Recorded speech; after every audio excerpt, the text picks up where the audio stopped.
This is a super interesting peek behind the curtain. There are now multiple reports out that privately, Donald Trump Jr. believes that Donald Trump is going to lose in November and lose badly.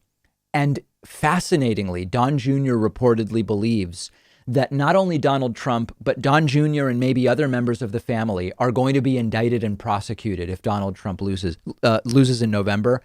This is so interesting in terms of what it says about their realization about what's going on, despite always claiming everything is great. So the New York Times has an interesting piece about this where they quote a prominent conservative activist who was interviewed on the condition of anonymity, who told the New York Times that Don Jr. thinks they're going to lose in November and that when they lose, they're going to get, quote, really hurt, meaning that federal prosecutions of not just Donald Trump, but of his family and political allies may be an inevitability.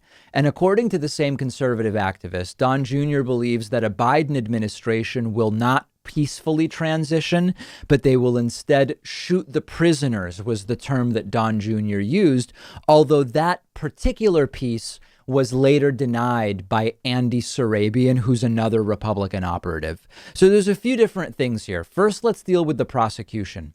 You could say, if you're innocent, you don't fear being prosecuted. That's fair, but it's really easy to counter in this particular case, because if you believe that there will be politically motivated, partisan political attacks, you could take the position that the next administration will prosecute you, not because you committed crimes, but as political payback. Now, there's of course no evidence of that. If Joe Biden wins and there are prosecutions of the Trump family, it would be because there's evidence that they committed crimes, not because of some personal vendetta by Joe Biden. But for me, the more important revelation is about Donald Trump's desperation to win.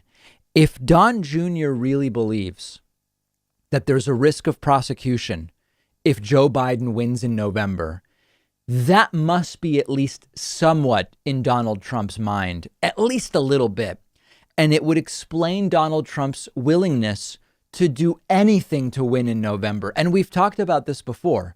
Donald Trump may genuinely believe that he must win in November to avoid prosecution. I actually don't think it's likely. I think the Trump organization will be gone after for financial crimes and it won't touch Trump personally.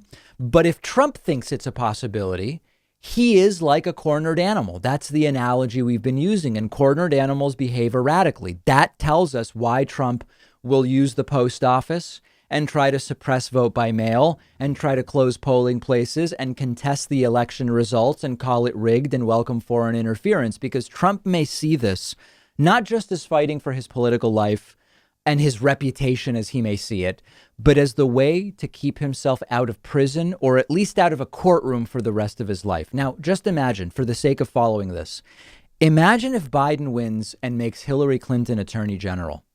And imagine that she oversees prosecution of the Trump family when it was Trump in 2016 running on lock her up. I don't deny that there would be something interesting about that, but let's put it aside here and not really put the cart before the horse. The real takeaway is that a cornered animal will lash out in ways that are incredibly dangerous and violent. And that's what we have to expect over the next 10 weeks here. It is 10 weeks to the day today until November 3rd. Now, my real concern is that Trump won't lose in November, and that, I can't exactly put my finger on it, but over the last 2 weeks, I've started to lean closer to thinking a Trump reelection is more likely than it was a couple weeks ago. Polling might be a part of it. Polling has certainly tightened a little bit. In late June, Biden was averaging plus 10 nationally. Now Biden is averaging plus 7.5. So that's part of it. But there's something intangible that I can't quite put my finger on that has me more worried today about a Trump reelection than I was 2 to 3 weeks ago. Let me know what you think it might be. We'll have more on this on the David Pakman Show Instagram page at David Pakman Show. While you're there, follow me on Instagram at david.pakman.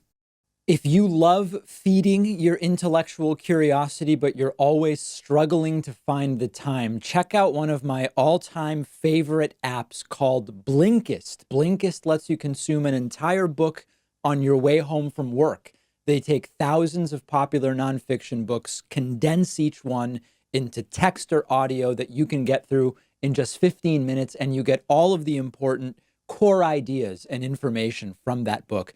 It's perfect if you don't have enough time to do all the reading you want to do, or if you just want to sample a book before you buy the entire thing. I recently read A Brief History of Time, of course, by the great Stephen Hawking. This is a book that I have been aware of for so long, and other things got in the way, and it was fantastic to check it out on Blinkist. Blinkist has books on politics, philosophy, science. They have 27 different nonfiction categories, and a subscription is only about $8 a month, and you get the entire library. But you can try it totally free and get 25% off a subscription when you go to Blinkist.com/Pakman. I've put the link right underneath this video.